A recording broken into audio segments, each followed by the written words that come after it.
El día que entré en esa sala del tribunal, mi hija Amanda puso los ojos en blanco a su marido, como si yo fuera una simple anciana molesta.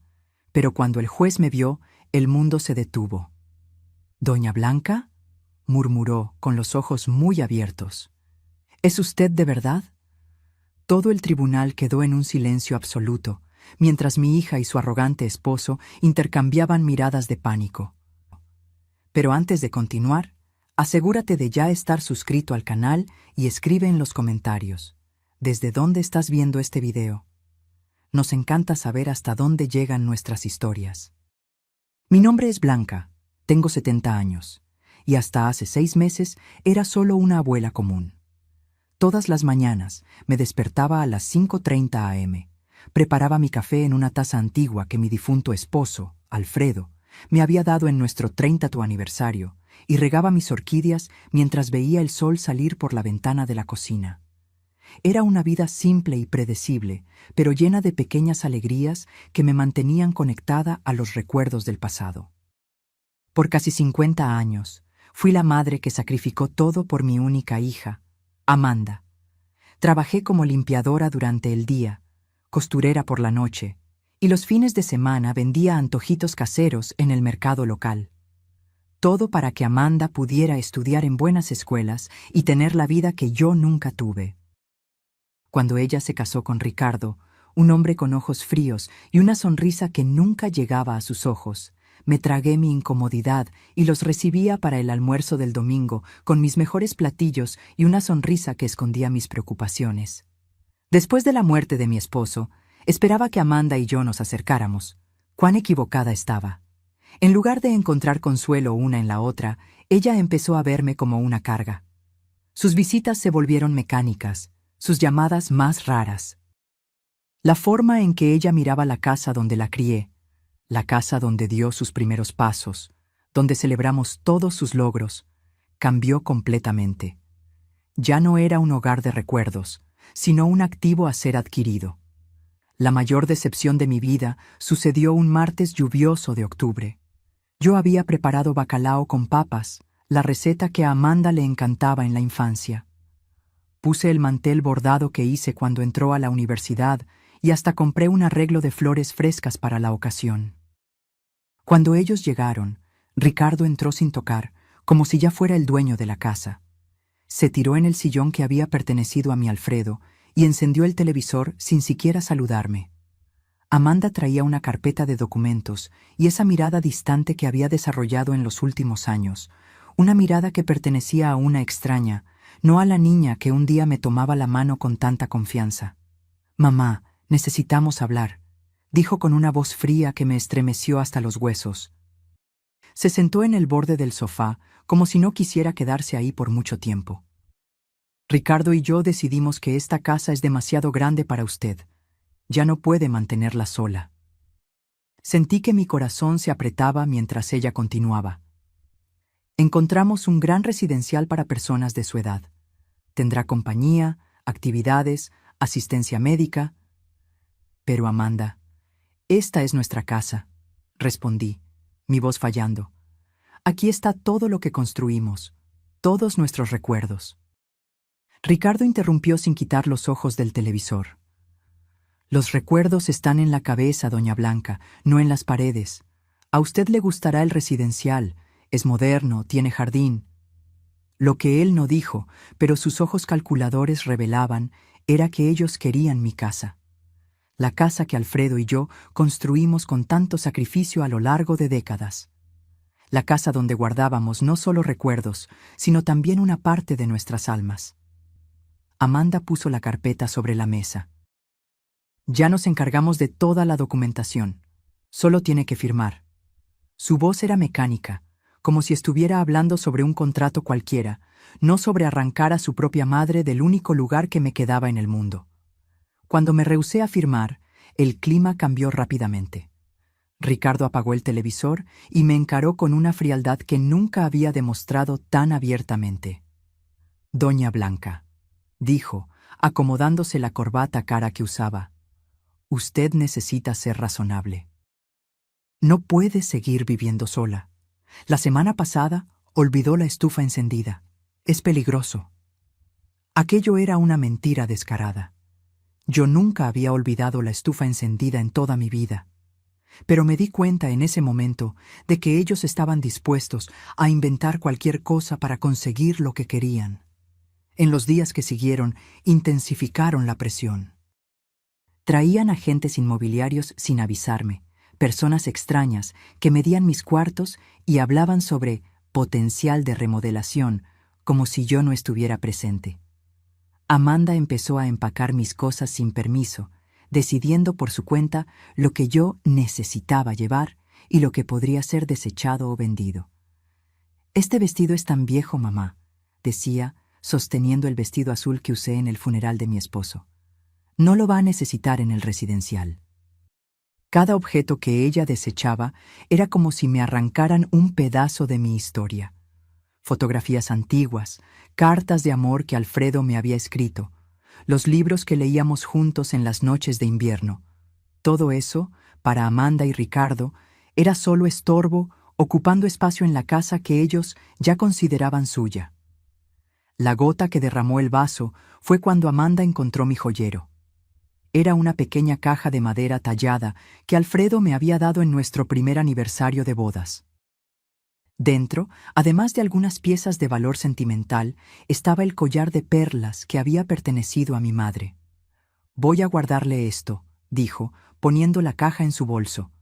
«Estas cosas pueden desaparecer en el residencial». En ese momento, vi en los ojos de mi hija algo que nunca había notado antes: codicia. Pura y simple codicia, disfrazada de preocupación filial. Y por primera vez en mi vida, sentí una rabia que no sabía que era capaz de sentir.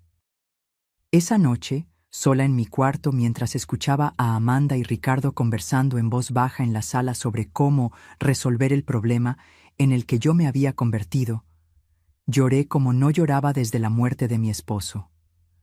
Pero no eran solo lágrimas de tristeza, eran lágrimas de indignación, de revuelta contra la injusticia de ser tratada como un objeto desechable después de una vida entera de dedicación. Fue entonces que tomé una decisión. No me iría sin luchar. No permitiría que borraran mi existencia, que me redujeran a un inconveniente a ser resuelto. Con esa determinación recién descubierta, me sequé las lágrimas y empecé a pensar en cómo podría defenderme de aquellos que debían protegerme. Lo que no sabía era que, en poco tiempo, descubriría un secreto que cambiaría completamente el equilibrio de poder en esa casa. Un secreto que mi querido Alfredo había guardado para protegerme justamente de un momento como este. A la mañana siguiente, Amanda llegó temprano con más cajas y una determinación renovada. «Hoy vamos a organizar la oficina de papá», anunció ella, dirigiéndose al cuarto que yo mantenía intacto desde que Alfredo partió, hace 3 años. «No», respondí con una firmeza que la sorprendió. «Ese lugar aún no está listo para ser tocado». «Mamá, ya pasaron 3 años», replicó con impaciencia. «No podemos mantener un santuario para siempre. La casa necesita ser preparada para la venta». Me di cuenta en ese momento de que no importaba lo que yo dijera. Ellos ya habían decidido mi futuro. La casa sería vendida, con o sin mi consentimiento. Encontrarían una forma de declararme incapaz si yo no cooperaba. Cuando Amanda salió a buscar más cajas en el auto, entré en la oficina y cerré la puerta con llave. Aquel era el último refugio de los recuerdos de mi esposo, el lugar donde su olor aún flotaba en el aire, donde sus cosas permanecían exactamente como él las había dejado. Pasé los dedos por los libros en el estante, por los papeles organizados meticulosamente en carpetas, por el portarretratos con nuestra foto de bodas. Fue entonces que noté algo a lo que nunca había prestado atención antes. En el último estante de la librería, escondida detrás de una hilera de enciclopedias antiguas, había una pequeña caja fuerte empotrada en la pared. En 47 años de matrimonio, nunca supe de su existencia. Mis manos temblaban mientras yo intentaba imaginar la combinación. Probé nuestra fecha de matrimonio, el cumpleaños de Alfredo, el nacimiento de Amanda. Nada funcionó. Finalmente, en un impulso, intenté la fecha en que nos conocimos, esa tarde lluviosa de domingo en que nos refugiamos bajo el mismo toldo de una pastelería. Para mi sorpresa, la caja fuerte se abrió. Dentro había una carpeta de cuero con las iniciales de Alfredo grabadas en dorado. Al abrirla, encontré documentos que me dejaron sin aliento. Escrituras de propiedades, extractos bancarios de cuentas que yo desconocía, certificados de acciones en empresas de renombre, pólizas de seguros con valores que me hacían dar vueltas la cabeza. Y en medio de todo eso, un sobre sellado con mi nombre escrito en la caligrafía inconfundible de mi esposo. Con las manos temblorosas, abrí el sobre y empecé a leer. Mi querida Blanca, si estás leyendo esta carta, significa que yo ya partí y que tú encontraste lo que guardé para proteger tu futuro. Perdóname por mantener en secreto nuestros verdaderos recursos financieros durante todos estos años. No fue por falta de confianza, sino por precaución. Siempre desconfié de las intenciones de Ricardo. Hay algo en él que me preocupaba desde el principio. Una ambición desmedida que me hizo temer por lo que podría suceder cuando yo ya no estuviera aquí para protegerte. Por eso, monté esta red de seguridad silenciosamente, invirtiendo cada centavo extra que conseguíamos ahorrar. Todo lo que está documentado en esta carpeta te pertenece exclusivamente a ti. Amanda solo tendrá derecho a una pequeña parte si, y solamente si, te cuida con el mismo amor y dedicación que tú siempre tuviste por ella. En caso contrario, tú tienes todo el poder para protegerte. Usa este poder con sabiduría, mi amor, no por venganza, sino para garantizar el respeto que te mereces. En el fondo, Amanda es una buena persona, solo fácilmente influenciable. Pero si necesitas defenderte, ahora tienes los medios para hacerlo. Con todo mi amor, para toda la eternidad, Alfredo. Las lágrimas corrían por mi rostro mientras yo absorbía cada palabra. Mi Alfredo, siempre tan quieto y discreto, había construido un imperio en silencio para protegerme. Mientras yo creía que vivíamos modestamente, él invertía en propiedades, acciones y negocios que ahora valían una fortuna. Entre los documentos, encontré algo que me dejó con la boca abierta: la escritura del edificio donde Amanda y Ricardo vivían. El apartamento lujoso del que tanto se enorgullecían, que ostentaban como símbolo de su éxito, en realidad me pertenecía. Ellos pagaban alquiler a una administradora que depositaba el valor directamente en una cuenta a mi nombre, cuenta que yo ni siquiera sabía que existía. Había más. Alfredo poseía acciones en la empresa donde Ricardo trabajaba. No eran acciones menores, sino una participación significativa lo suficiente para influir en decisiones importantes, incluso sobre el futuro de empleados como mi yerno. Sentada en el suelo de la oficina, rodeada de papeles que representaban más dinero del que yo jamás imaginé poseer, me reí entre lágrimas. Amanda y Ricardo creían que me estaban echando de mi casa para quedársela, sin tener idea de que esta casa era la más pequeña de mis propiedades. Los golpes insistentes en la puerta me trajeron de vuelta a la realidad. «¡Mamá! ¡Abra esa puerta ahora mismo!», gritaba Amanda. Rápidamente, guardé los documentos más importantes en mi bolso y devolví el resto a la caja fuerte, cerrándola cuidadosamente. Cuando abrí la puerta, Amanda me miró con irritación. «¿Qué está haciendo usted encerrada aquí adentro?». Solo me despedía. Respondí con una calma que la desconcertó. «Tienes razón, Amanda. Quizás sea hora de seguir adelante». Ella me estudió con desconfianza, pero luego su rostro se suavizó, creyendo que yo finalmente había cedido. «Me alegro de que haya entendido, mamá. Verá que es lo mejor para todos». Sí, estuve de acuerdo, sosteniendo firmemente mi bolso donde guardaba los documentos que lo cambiarían todo. Estoy segura de que cada uno tendrá exactamente lo que se merece. Esa noche, mientras Amanda y Ricardo celebraban su aparente victoria con una botella de vino caro en la sala, yo hice una llamada a un número que encontré entre los contactos de Alfredo. La doctora Elena Viana, abogada. «Doctora...». «¿Elena? Mi nombre es Blanca Mendonza. viuda de Alfredo Mendonza. Necesito su ayuda con algunos asuntos urgentes relacionados con mi herencia. Cuando colgué el teléfono, miré la fotografía de Alfredo en la mesita de noche y sonreí. Siempre lo supiste, ¿no, mi viejo? Siempre supiste que este día llegaría. Por primera vez en meses, dormí profundamente, no con la resignación de quien fue derrotada, sino con la tranquilidad de quien finalmente encontró su fuerza. La doctimo. Elena Viana era exactamente como Alfredo la describió en sus notas. Una mujer de mediana edad con ojos perspicaces que no dejaban escapar ningún detalle.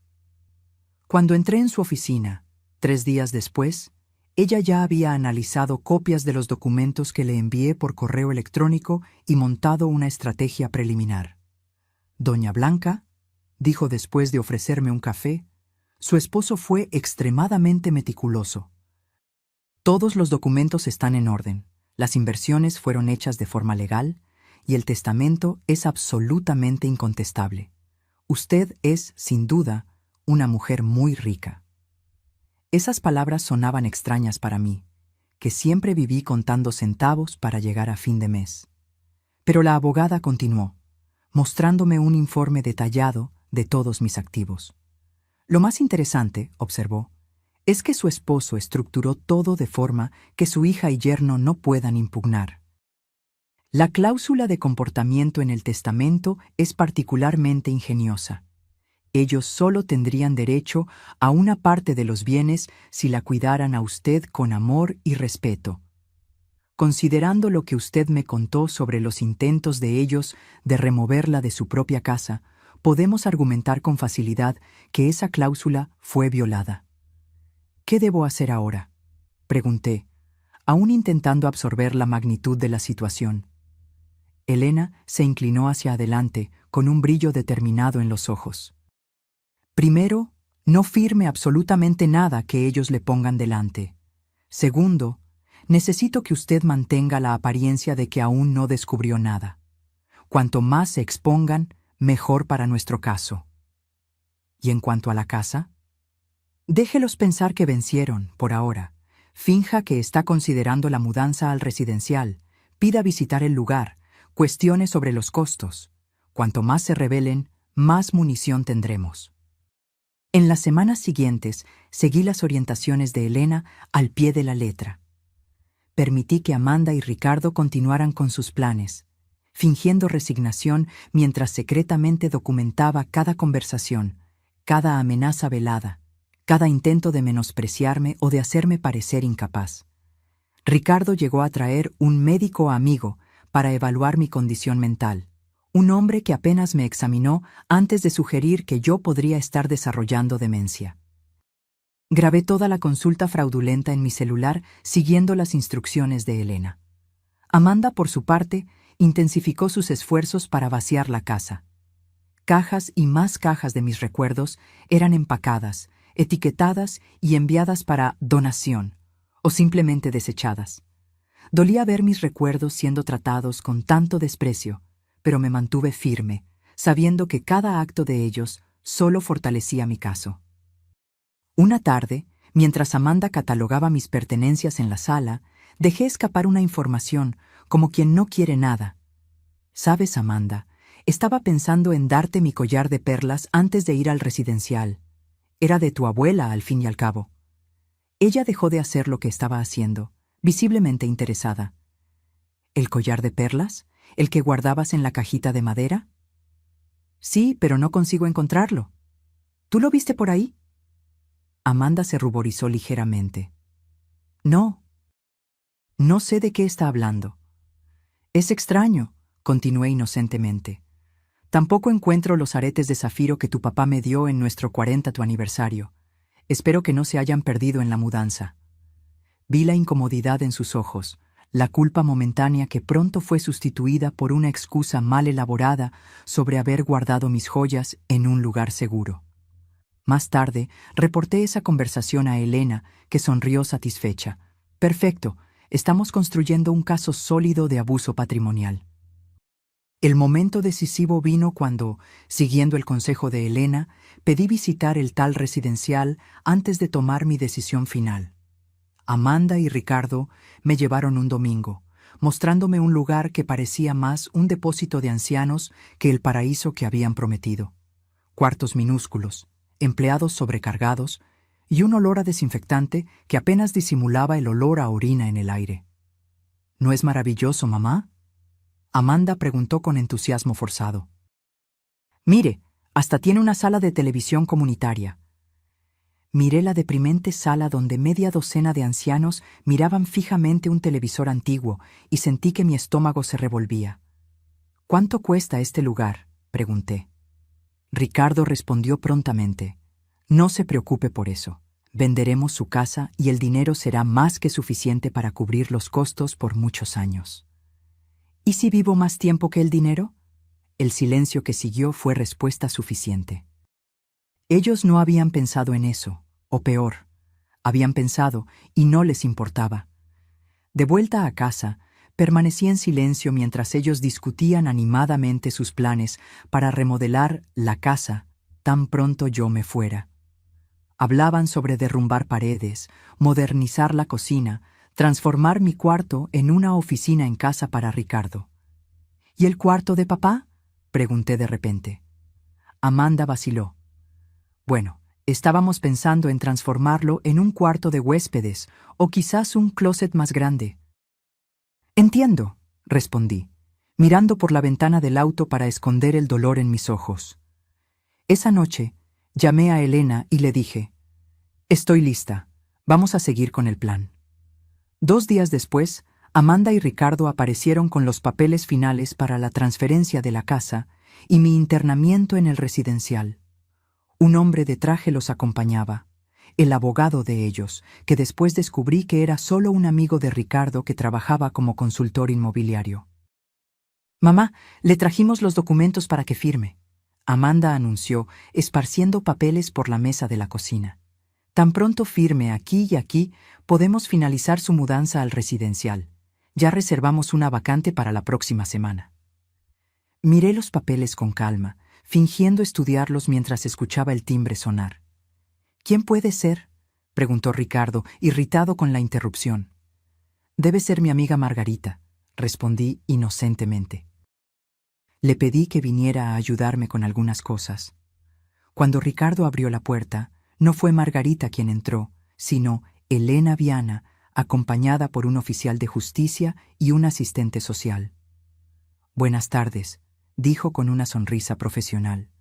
«Soy la doctora Elena Viana, abogada de la señora Blanca Mendonza. Venimos para una visita oficial relacionada con una denuncia de intento de estafa y abuso contra un anciano». El rostro de Amanda perdió todo color, mientras Ricardo intentaba mantener la compostura. «Debe haber algún error», dijo, extendiendo la mano que Elena ignoró completamente. «Solo estamos ayudando a mi suegra a mudarse a un lugar más adecuado a su edad». «Interesante», respondió Elena, apuntando a los papeles en la mesa. «Entonces puedo presumir que estos documentos fueron revisados por un abogado independiente representando los intereses de la señora Blanca». El silencio fue ensordecedor. «También me gustaría informar», continuó Elena, «que tenemos razones para creer que joyas y objetos de valor pertenecientes a la señora Blanca fueron removidos de esta residencia sin su autorización. El oficial de justicia posee un mandamiento para verificar esos artículos». Fue entonces que vi algo que nunca olvidaré. El momento exacto en que mi hija se dio cuenta de que su plan se estaba desmoronando. Sus ojos se abrieron con pánico, después se estrecharon con rabia y finalmente se llenaron de lágrimas cuando la comprensión la alcanzó. «Mamá», susurró, «¿qué hiciste?». Me levanté lentamente, sintiendo una fuerza que no sabía que poseía. «¿Qué hice yo, Amanda?». Me defendí, así como tu papá sabía que un día yo necesitaría hacerlo. El oficial de justicia y el asistente social empezaron a documentar el estado de la casa, fotografiando las cajas apiladas, los cuartos parcialmente vaciados, los papeles de transferencia sin firmar sobre la mesa. Elena permanecía a mi lado, una presencia calma y autoritaria que emanaba confianza. «Señora Blanca», dijo el asistente social, «¿usted se siente coaccionada a dejar su residencia en contra de su voluntad?» «Sí», respondí con firmeza. «Mi hija y mi yerno me han presionado por meses, llegando a amenazar con declararme mentalmente incapaz si yo no accedía a ir a un asilo». Amanda se adelantó, indignada. «Esto es absurdo. Solo estamos intentando cuidarla. Ella está confundida, ha olvidado cosas, ha dejado la estufa encendida». «Interesante», interrumpió Elena, retirando un pequeño dispositivo de su bolsillo. «Tengo aquí grabaciones de los últimos 2 meses que contradicen esa afirmación, incluyendo una conversación donde el señor Ricardo admite haber inventado el incidente de la estufa para convencer a la señora Amanda de que su madre no podría más vivir sola». Ricardo palideció. «Eso es ilegal. Usted no puede grabar personas sin consentimiento». «En realidad», Elena sonrió, «la señora Blanca grabó conversaciones en su propia casa, donde ella tiene todo el derecho de proteger sus intereses. Además, tenemos informes médicos recientes atestando su plena capacidad mental, realizados por profesionales independientes, no por amigos médicos traídos por el señor». El asistente social hizo anotaciones en su tabla, mientras el oficial de justicia continuaba su trabajo metódico. Amanda se desplomó en una silla, llorando abiertamente ahora. «Mamá, ¿por qué está haciendo esto con nosotros? Somos su familia». «¿Familia?», repetí, sintiendo una mezcla de tristeza e indignación. «¿Fue como familia que empacaste mis recuerdos como si fueran basura? ¿Fue como familia que tomaste las joyas de tu abuela sin permiso? ¿Fue como familia que tú y Ricardo planearon abandonarme en un asilo de 5ª categoría para quedarse con mi casa?» «No es así», sollozó. «Ricardo me convenció de que era lo mejor para usted. Él dijo que usted estaba perdiendo la memoria, que era peligroso que usted viviera sola». «¿Y tú le creíste a él en vez de confiar en tu propia madre?», pregunté, sintiendo que mi corazón se rompía de nuevo. «¿Me conoces tan poco así?». Ricardo, dándose cuenta de que la situación estaba fuera de control, intentó recuperar la autoridad. «Esto es un malentendido que podemos resolver en familia. No necesitamos abogados u oficiales de justicia. Doña Blanca, siempre quisimos lo mejor para usted». «¿Lo mejor?», Elena intervino. «Como los intentos de transferir la propiedad de la casa al nombre de la señora Amanda, antes incluso de la mudanza de la señora Blanca al residencial, o los retiros no autorizados de la cuenta bancaria de la señora Blanca en los últimos meses». Los ojos de Amanda se abrieron. «No sé de qué está hablando, mamá. Juro que no tomé su dinero». «No, tú no lo tomaste», respondí con calma. «Pero Ricardo sí. Tengo extractos bancarios mostrando transferencias hechas con mi tarjeta a una cuenta conjunta de ustedes, en fechas en las que yo ni siquiera estaba en casa». Ricardo se ajustó la corbata, visiblemente incómodo. «Debe haber algún error». «No hay error alguno», continué, sintiendo una extraña calma envolverme. «Así como no es error que ustedes pensaban que yo era una anciana pobre e indefensa, fácil de manipular y desechar. Pero hay algo que ustedes no saben». Caminé lentamente hasta mi bolso y retiré una carpeta de documentos que Elena había preparado para mí. «Tu papá, Amanda, no era solo el contador discreto que conociste. Él construyó, silenciosamente, un imperio financiero a lo largo de los años, y te lo dejó todo a ti». Puse sobre la mesa escrituras de propiedades, certificados de acciones, extractos bancarios con valores que hacían que los ojos de Ricardo se abrieran con incredulidad y codicia. «¿Este edificio en la Avenida Paulista?», señalé una de las escrituras. «Es mío, así como el terreno en la costa que ustedes visitaron el verano pasado, creyendo que pertenecía a su jefe, Ricardo». Amanda tomó los papeles con manos temblorosas. «No puede ser verdad». «Es verdad», confirmó Elena. «Y hay más. ¿El apartamento donde ustedes viven? También le pertenece a la señora Blanca».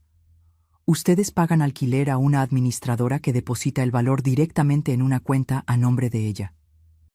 Ricardo se tambaleó como si hubiera recibido un puñetazo. Esto es imposible. ¿Y esas acciones de la empresa donde usted trabaja, Ricardo?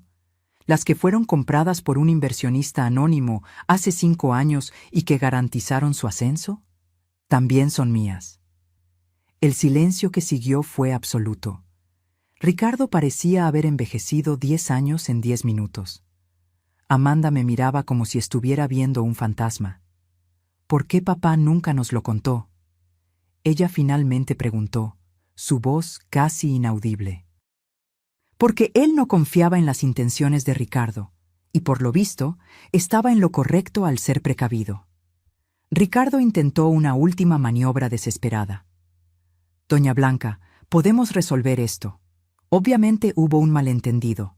No sabíamos de estos recursos, solo estábamos preocupados por su seguridad. Si usted tiene tantos medios, podemos encontrar un lugar mejor, más lujoso. No estoy interesada en ningún lugar mejor, respondí firmemente. Esta es mi casa, y aquí me voy a quedar. ¿Y en cuanto a nuestro apartamento? Amanda preguntó, con lágrimas corriendo por su rostro. ¿Nos va a desalojar? Eso depende, respondí, sintiendo una mezcla de dolor y determinación. ¿De cuánto ustedes están dispuestos a aprender sobre respeto, dignidad y amor verdadero? Elena entonces tomó la palabra. Mientras tanto, tengo aquí una orden judicial temporal impidiendo que cualquiera de ustedes remueva más artículos de esta casa o intente transferir su propiedad. También solicitamos la devolución inmediata de todos los bienes ya removidos, especialmente las joyas de familia y documentos personales. Amanda se derrumbó en sollozos, mientras Ricardo permanecía paralizado, como si intentara procesar toda la información que acababa de recibir. El oficial de justicia continuaba su trabajo, fotografiando metódicamente cada cuarto, cada documento, cada prueba de lo que había sucedido en esa casa. Yo sugiero, dijo Elena con voz firme, que ustedes dos salgan ahora y piensen muy bien sobre sus próximos pasos. Estamos preparados para llevar este caso adelante, con todas sus consecuencias legales, a menos que lleguemos a un acuerdo que respete integralmente los derechos y deseos de la señora Blanca. Ricardo finalmente recuperó la voz, pero ya no era el hombre arrogante que yo conocía.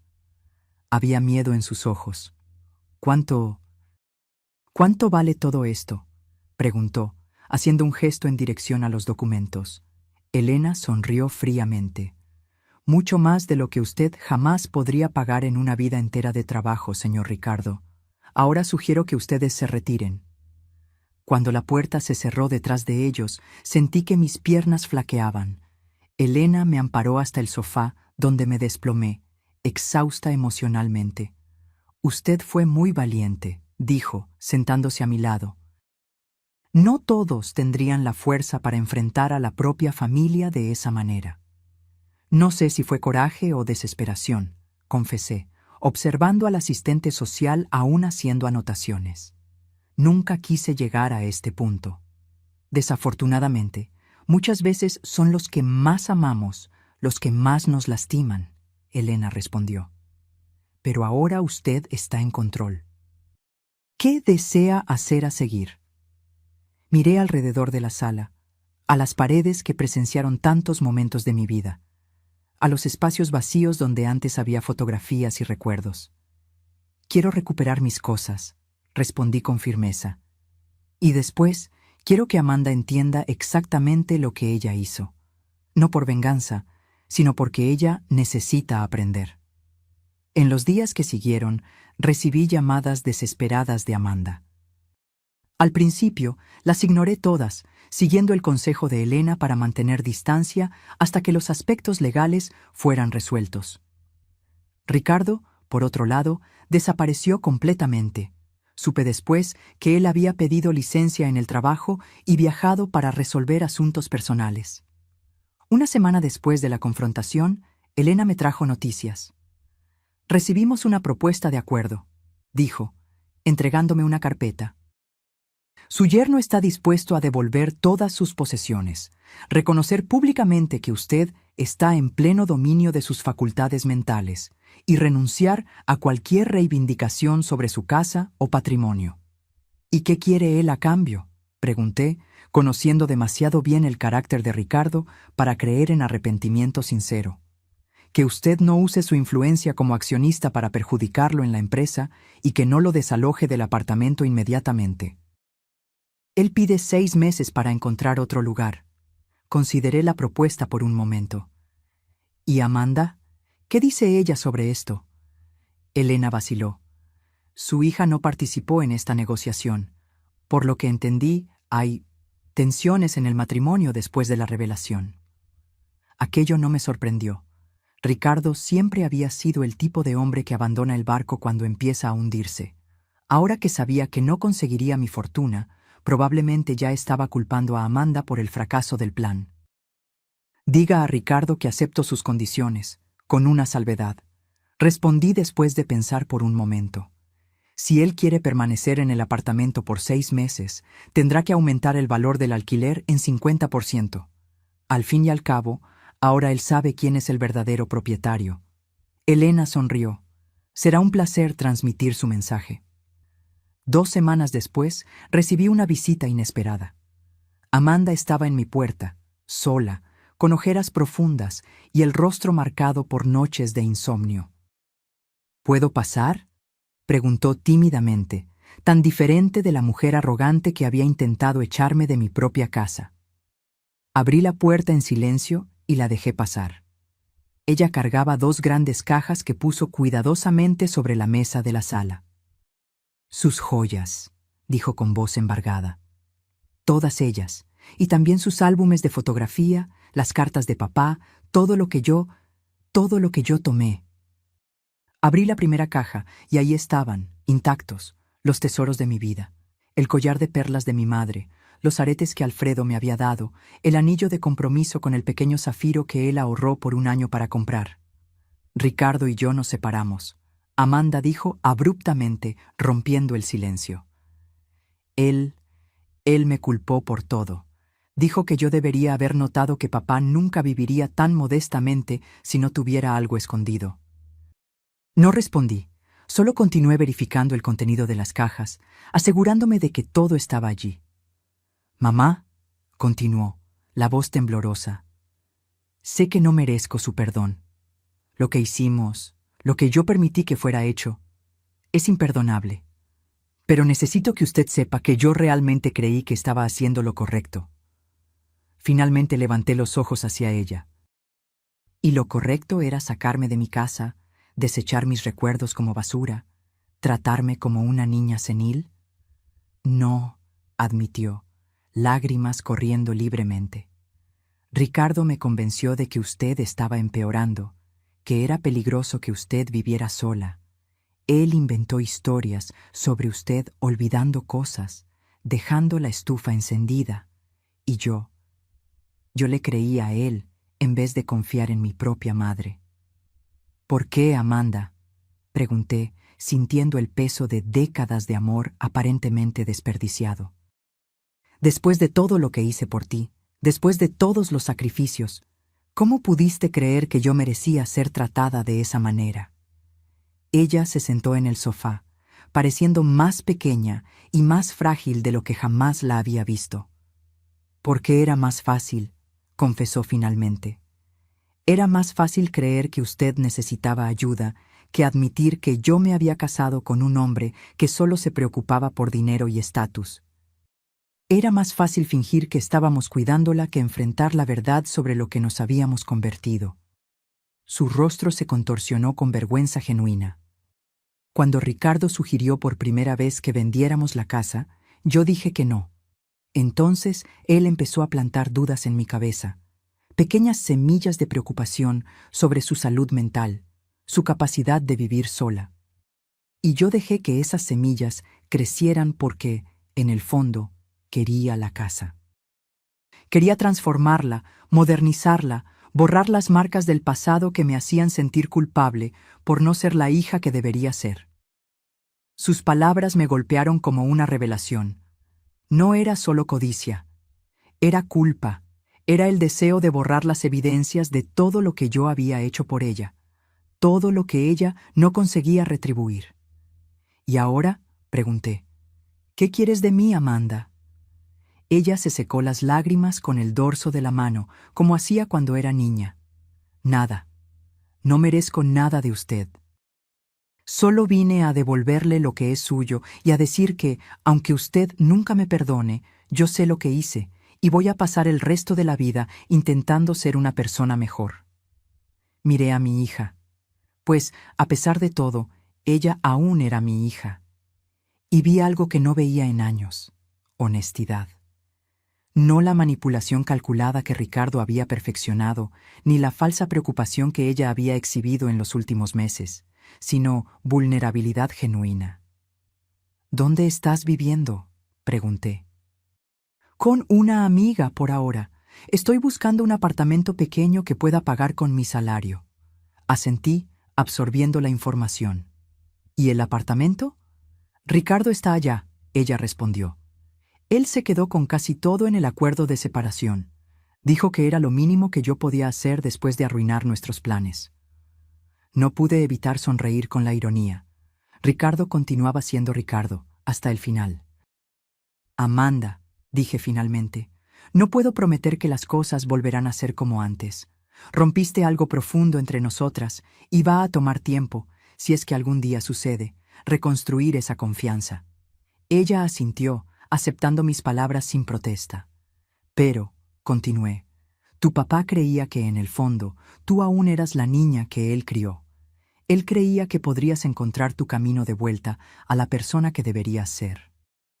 Papá siempre fue mejor en ver el bien en las personas que yo, ella murmuró. Sí, estuve de acuerdo. Y quizás yo necesite aprender a tener un poco más de esa fe. No la perdoné ese día. No la invité a volver a casa, ni prometí olvidar lo que había sucedido. Pero cuando ella se levantó para irse, no la impedí de abrazarme brevemente, un contacto tímido e inseguro que contenía tanto arrepentimiento como esperanza. Después de que ella partió, me quedé sola con mis joyas recuperadas y el dolor de una traición que aún estaba muy fresca. Pero por primera vez en meses, también sentí algo diferente. No solo la satisfacción de haberme defendido, sino la posibilidad, aunque remota, de curación.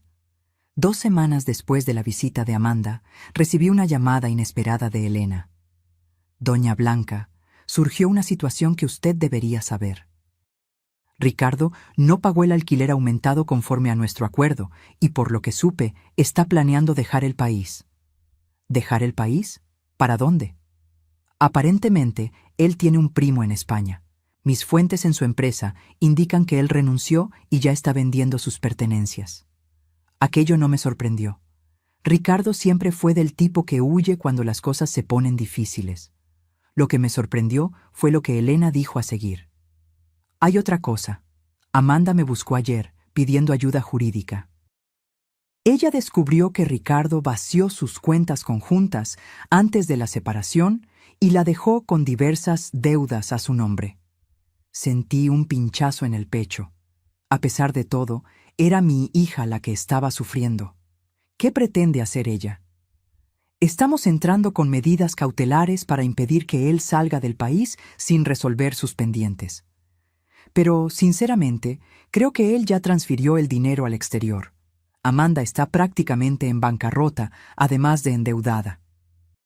Después de colgar, me quedé mirando por la ventana por un largo tiempo, observando el jardín donde Amanda solía jugar cuando era niña. Recordé la carta de Alfredo, de sus palabras sobre usar el poder no para lastimar, sino para proteger y enseñar. Al día siguiente, le pedí a Elena que preparara algunos documentos y llamé a Amanda. Necesitamos hablar, dije simplemente. Ella llegó puntualmente, vestida con ropas simples que yo nunca la había visto usar. El glamour de esposa de ejecutivo había desaparecido completamente. Elena me contó sobre Ricardo. Empecé tan pronto nos sentamos. Sobre las deudas, el dinero, todo.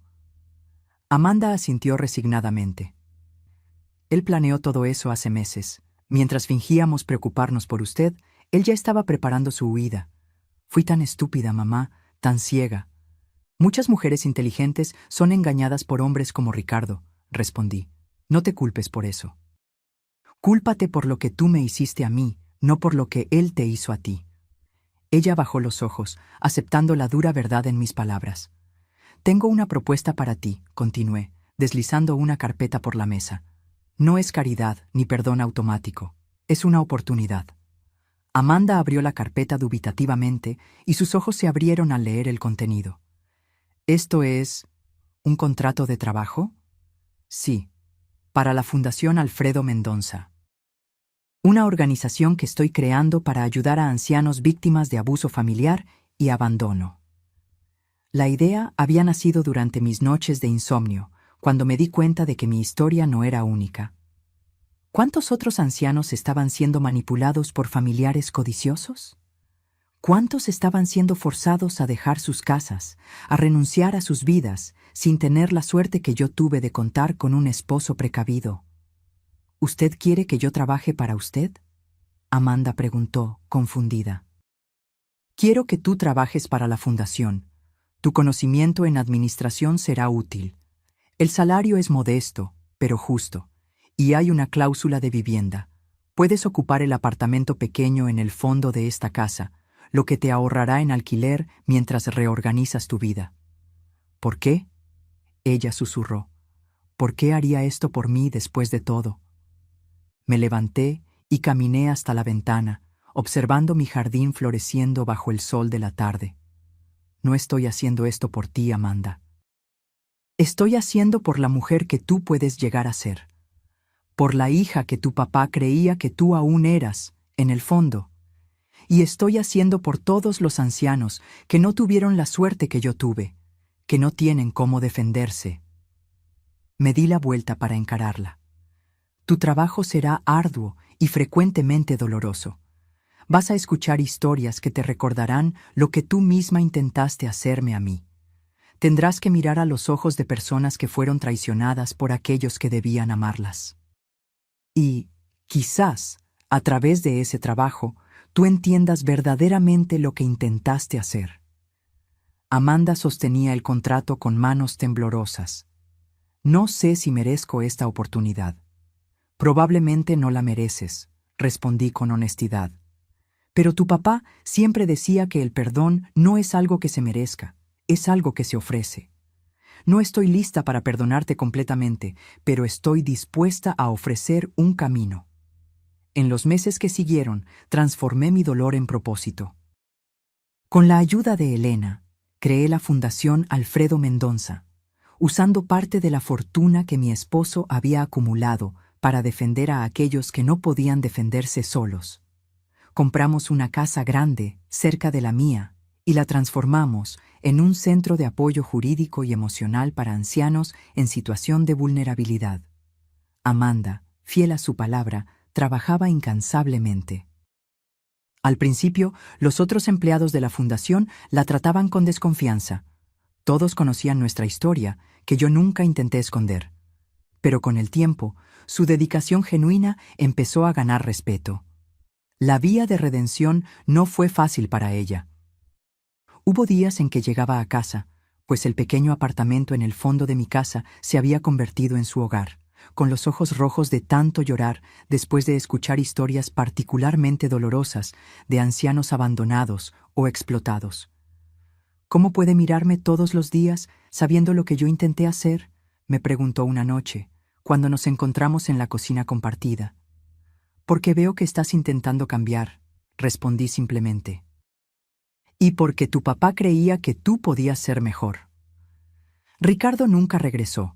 Supimos, a través de contactos de la fundación, que él se había establecido en España y ya estaba involucrado con otra mujer, una viuda rica, por coincidencia o patrón.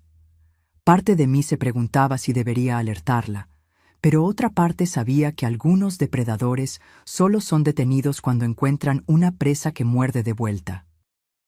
Un año después de la creación de la fundación, recibí una honra que nunca esperé, un premio de derechos humanos por nuestro trabajo con ancianos vulnerables. El día de la ceremonia, Mientras me preparaba para dar mi discurso, miré a la platea y vi a Amanda en la primera fila, aplaudiendo con lágrimas en los ojos.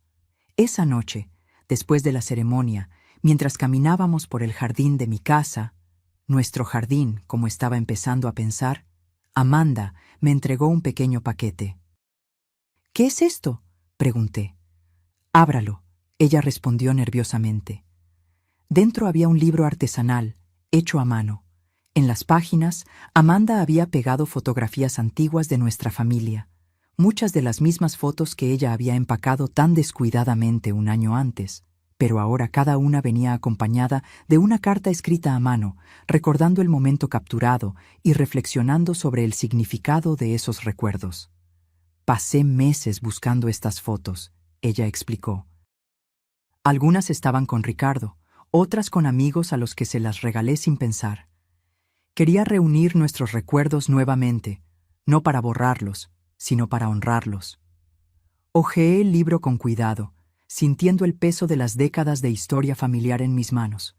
En la última página había una foto reciente de la fundación, con todo el equipo reunido enfrente del edificio, y abajo una simple inscripción: «Para mi mamá, que me enseñó que nunca es demasiado tarde para empezar de nuevo». Y para mi papá, que siempre supo que yo encontraría mi camino de vuelta. Esa noche, por primera vez en más de un año, abracé a mi hija sin reservas. No era un perdón completo. Algunas heridas son demasiado profundas para cicatrizar completamente. Pero era un comienzo, un reconocimiento de que ambas estábamos cambiando, creciendo, aprendiendo a ser una familia nuevamente, esta vez basada en respeto mutuo en vez de obligación. Mientras observábamos las estrellas desde nuestro jardín compartido, pensé en Alfredo y en cómo él había planeado todo esto. No solo la protección financiera, sino también la posibilidad de redención. Él conocía a nuestra hija mejor que cualquiera de nosotras. Sabía que ella podría perderse, pero también creía que ella podría encontrar su camino de vuelta a la luz. Y mientras las estrellas brillaban encima de nosotras, sentí que él tenía razón, sobre todo. 18 meses después de la creación de la fundación, recibí una noticia que lo cambiaría todo nuevamente. Uno de los abogados voluntarios que trabajaba con nosotros me buscó con una expresión grave. «Doña Blanca, encontramos algo que usted debería ver», él dijo, entregándome una carpeta. Durante nuestra investigación para el caso de la señora Olivia, descubrimos que el mismo esquema fue usado contra varias otras ancianas.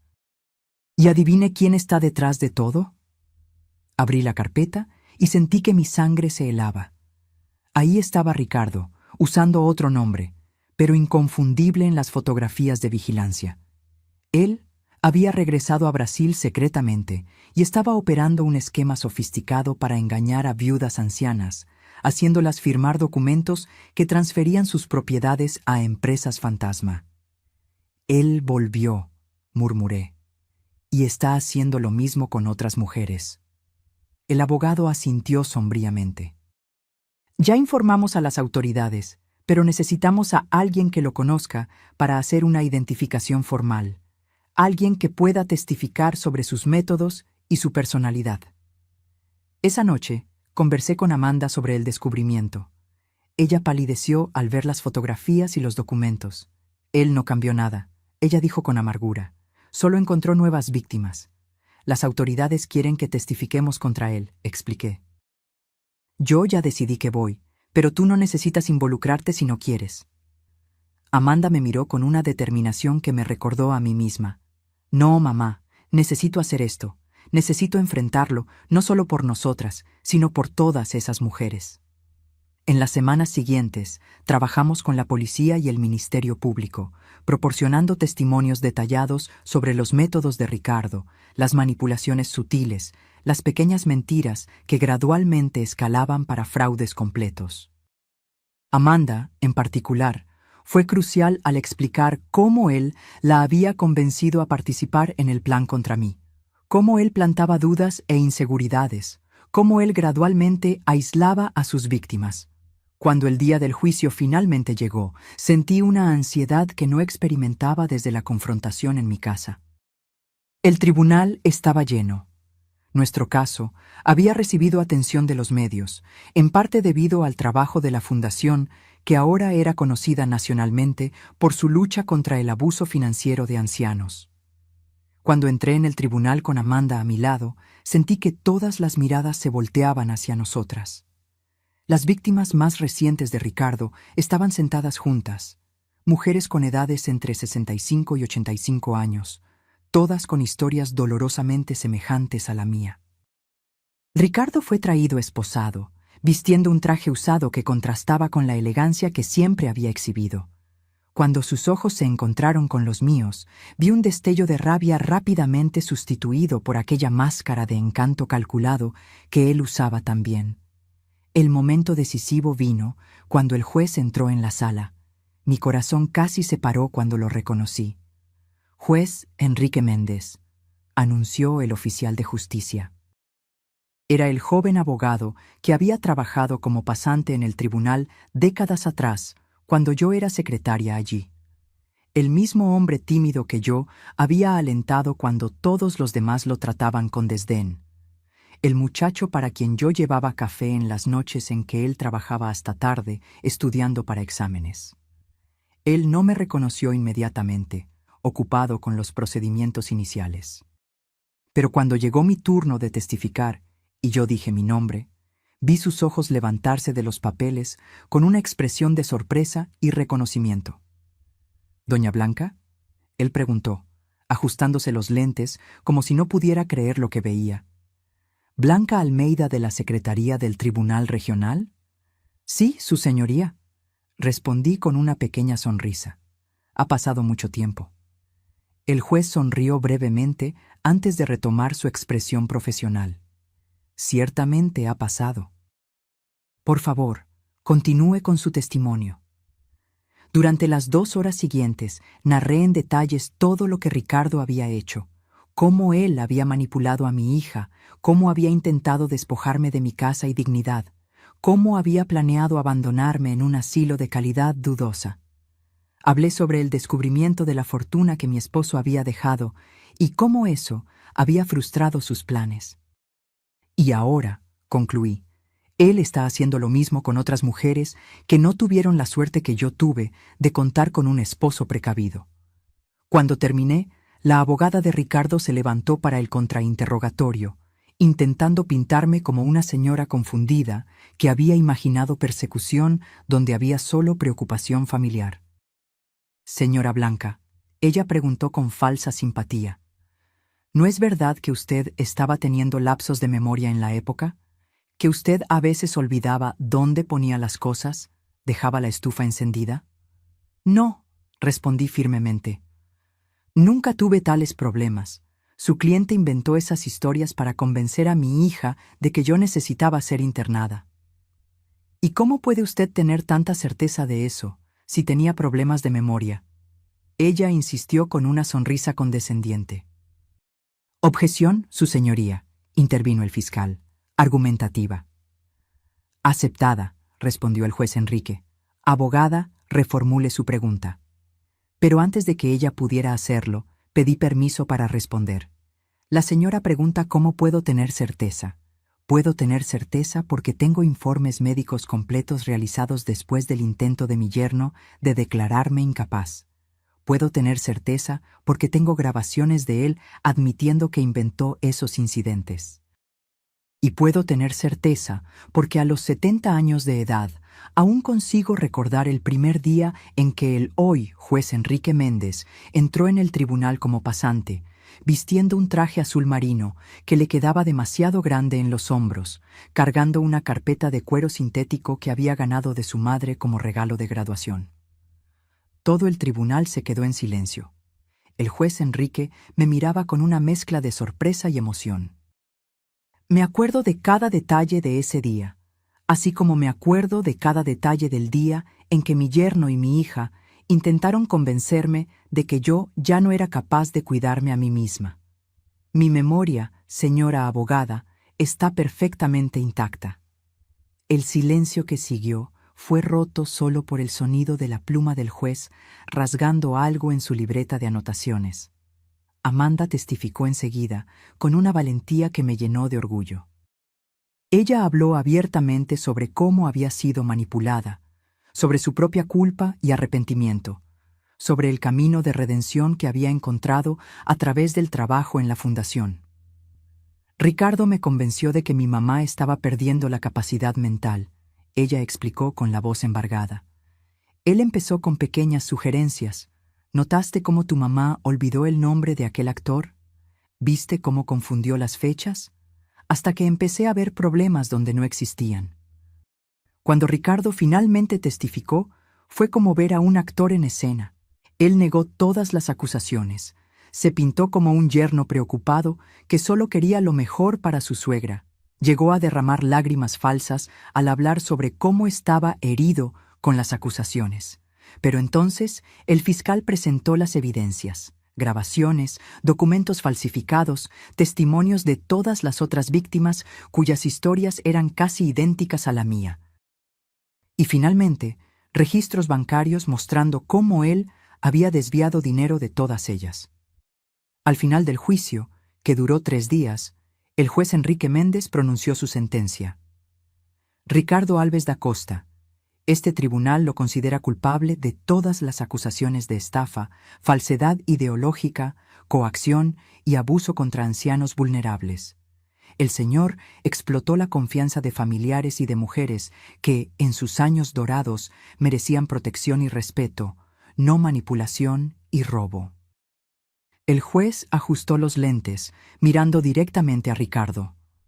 Particularmente perturbador para este tribunal es la frialdad con que el señor planeó y ejecutó sus crímenes, apuntando específicamente a personas que el señor consideraba débiles e incapaces de defenderse.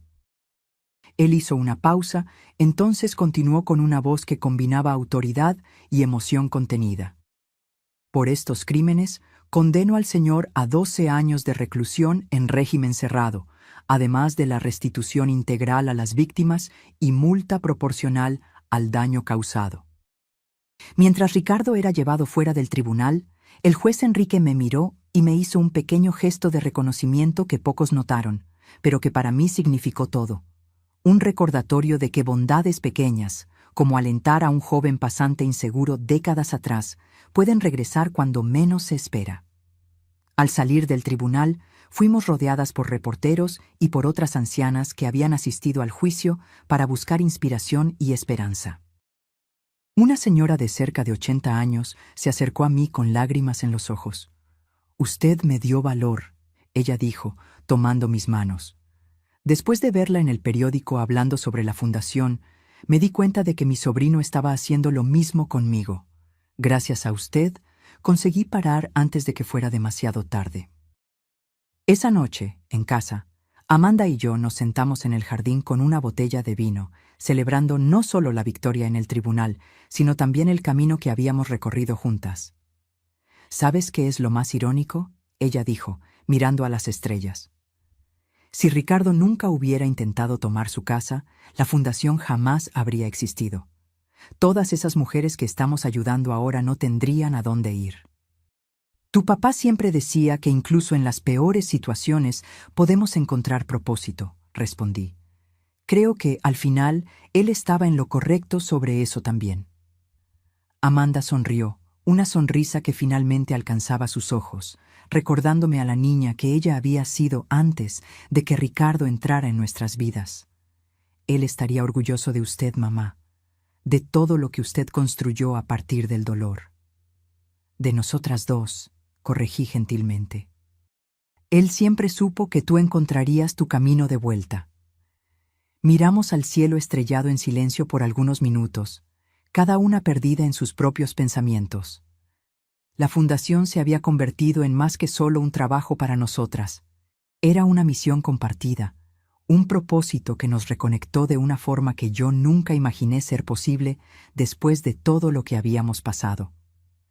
Lo que sucedió hoy en el tribunal, Amanda dijo finalmente, cuando el juez la reconoció, fue como ver al destino desenvolviéndose, como si todas las piezas finalmente encajaran. La vida es así, respondí. A veces las gentilezas que ofrecemos regresan cuando más las necesitamos. Nunca imaginé que aquel joven pasante tímido un día se convertiría en el juez que condenaría a Ricardo. Usted siempre fue así, ¿no? Siempre ayudando a los otros sin esperar nada a cambio. Sonreí, recordándome de todos los pequeños gestos a lo largo de mi vida que nunca consideré extraordinarios. Llevar café a pasantes que trabajaban hasta tarde, defender a empleados más jóvenes de jefes tiránicos, ofrecer un hombro amigo a colegas en dificultades. Es solo la forma como fui criada, respondí. Tu abuela siempre decía que la bondad es la única inversión que nunca falla. Amanda levantó su copa. A la justicia y a la bondad que siempre regresa. 5 años pasaron desde el juicio de Ricardo. La Fundación Alfredo Mendonça se volvió una referencia nacional en la defensa de los derechos de los ancianos. Lo que empezó como una pequeña oficina de apoyo jurídico se expandió para 3 unidades en diferentes ciudades, ofreciendo no solo asistencia legal, sino también apoyo psicológico, actividades sociales y, más recientemente, vivienda temporal para ancianos en situación de vulnerabilidad. En una mañana soleada de primavera, yo estaba sentada en el jardín de la fundación, observando a un grupo de señoras participando de una clase de tai chi, cuando Amanda se acercó con un sobre en las manos. Llegó hoy, ella dijo, entregándome el sobre con el sello del Ministerio de Justicia. Creo que es lo que estábamos esperando. Con manos ligeramente temblorosas por la edad, ahora con 75 años, yo ya sentía el peso de los años en las articulaciones, abrí el sobre y leí su contenido. Fue aprobado, anuncié, sintiendo un nudo en la garganta. El proyecto de ley blanca para protección patrimonial y psicológica de ancianos vulnerables fue sancionado ayer. Amanda se sentó a mi lado, sus ojos brillando con lágrimas contenidas. Lo conseguimos, mamá. Realmente lo conseguimos. El proyecto, fruto de 3 años de trabajo incansable junto a legisladores y organizaciones de defensa de los derechos de los ancianos, creaba mecanismos legales más robustos para proteger a personas mayores de 65 años contra abusos financieros y psicológicos, especialmente aquellos perpetrados por familiares. Era la culminación de todo lo que habíamos aprendido con nuestra propia experiencia dolorosa, transformada en un instrumento que podría evitar que miles de otros ancianos sufrieran el mismo calvario. Tu papá estaría tan orgulloso, murmuré, guardando la carta cuidadosamente de vuelta en el sobre. No solo de nosotras, sino de cómo su previsión nos permitió crear algo tan más grande que nosotras mismas. Amanda tomó mi mano arrugada entre las suyas. A los 50 años, ella se había convertido en una mujer fuerte y compasiva, completamente diferente de aquella persona manipulada e insegura que casi me echó de mi propia casa. Su trabajo en la fundación la había transformado, así como me había transformado a mí. Tengo algo para mostrarle, ella dijo, ayudándome a levantarme. Una sorpresa que estamos preparando para la celebración del aniversario de la fundación. Caminamos juntas hasta la nueva ala del edificio principal, que había sido mantenida cerrada en las últimas semanas durante las remodelaciones.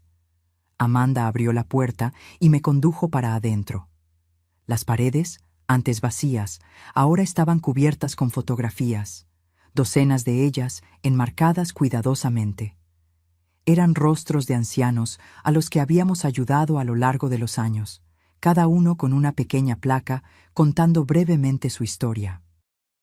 Este es el corredor de las historias, Amanda explicó. Queremos que todos los que visiten la fundación vean los rostros y conozcan las historias de las personas que ayudamos, para que entiendan que cada anciano no es solo un caso, sino una vida entera de experiencias, recuerdos y dignidad. En el centro de la pared principal había un espacio vacío esperando un cuadro más grande. Y aquí, ella continuó, irá su fotografía, mamá, con la historia que empezó todo esto. Sentí que mis ojos se llenaban de lágrimas. No sé si merezco un lugar de destaque así. Al fin y al cabo, tuve suerte. Muchos otros no tienen la protección que Alfredo me dejó. Es exactamente por eso que su historia necesita ser contada, Amanda insistió. Para mostrar que resistir es posible, que nunca es demasiado tarde para defenderse y que incluso las peores traiciones pueden eventualmente llevar a algo bueno. Caminamos lentamente por el corredor, parando para leer algunas de las historias. La señora Olivia, 82 años, que recuperó su casa después de que el sobrino intentó venderla sin su consentimiento.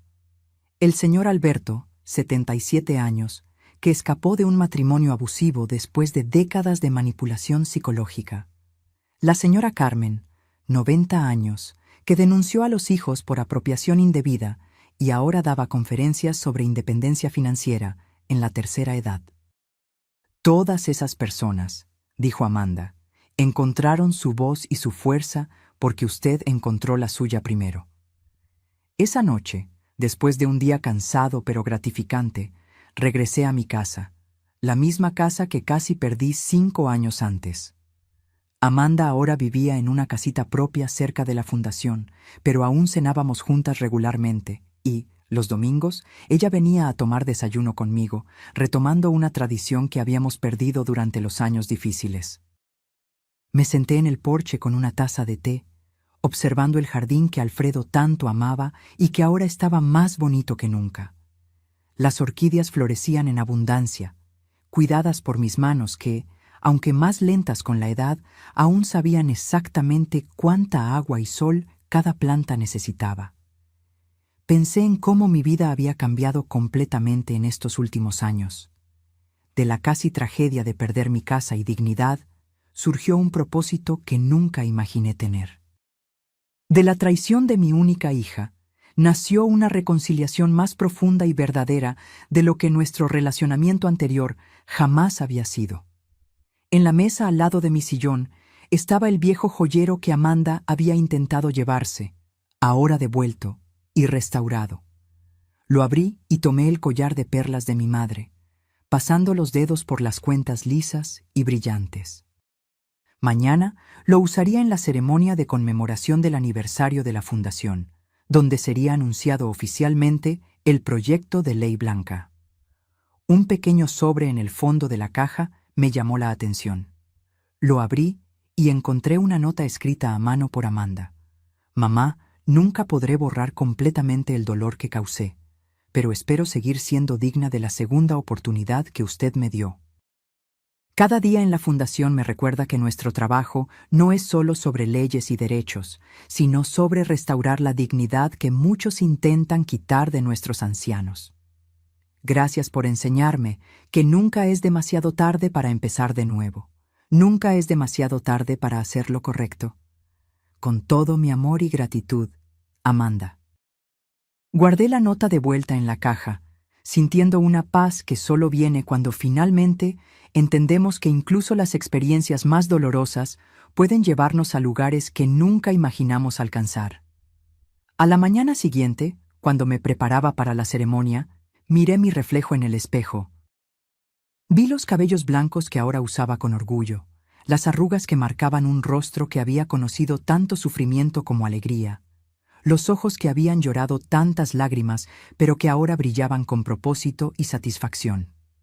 Y pensé en lo que diría en mi discurso, en las palabras que me gustaría que otras mujeres de mi edad escucharan y se llevaran consigo. Nunca es demasiado tarde para defenderse. Nunca es demasiado tarde para transformar dolor en propósito. Y nunca, jamás, es demasiado tarde para descubrir su propia fuerza, incluso cuando aquellos que debían protegerla son los mismos que intentan derribarla. Cuando llegué a la fundación esa mañana, fui recibida por una multitud de rostros sonrientes. El equipo que habíamos construido, los ancianos que habíamos ayudado, autoridades y partidarios que creían en nuestra causa. Y en el centro de todo, Amanda, ahora directora ejecutiva de la fundación, me esperaba con un abrazo cálido y sincero. Al subir al escenario para dar mi discurso, miré a todas esas personas y sentí una profunda gratitud por todo. Sí, por todo, incluso por los intentos de Ricardo y Amanda de quitarme todo. Porque sin aquella oscuridad, yo jamás habría descubierto la luz que ahora iluminaba tantas otras vidas. Mi nombre es Blanca, empecé, ajustando el micrófono. Tengo 75 años, y esta es la historia de cómo casi lo perdí todo, solo para encontrar un propósito más grande de lo que jamás imaginé. Y mientras compartía mi jornada, vi en los ojos de la platea el reconocimiento, la esperanza y, más importante, la determinación de que mi historia no sería única, que juntas estábamos creando un mundo donde los ancianos serían tratados con el respeto y la dignidad que merecen. Al final del discurso, cuando los aplausos resonaban por el salón, miré al cielo a través de las ventanas altas y sonreí. ¿Viste, Alfredo?, pensé. Tuviste razón, sobre todo. Ahora, si te gustó esta historia, dale clic ya a este próximo video que está apareciendo en la pantalla porque en él la historia de traición y giro como nunca antes viste.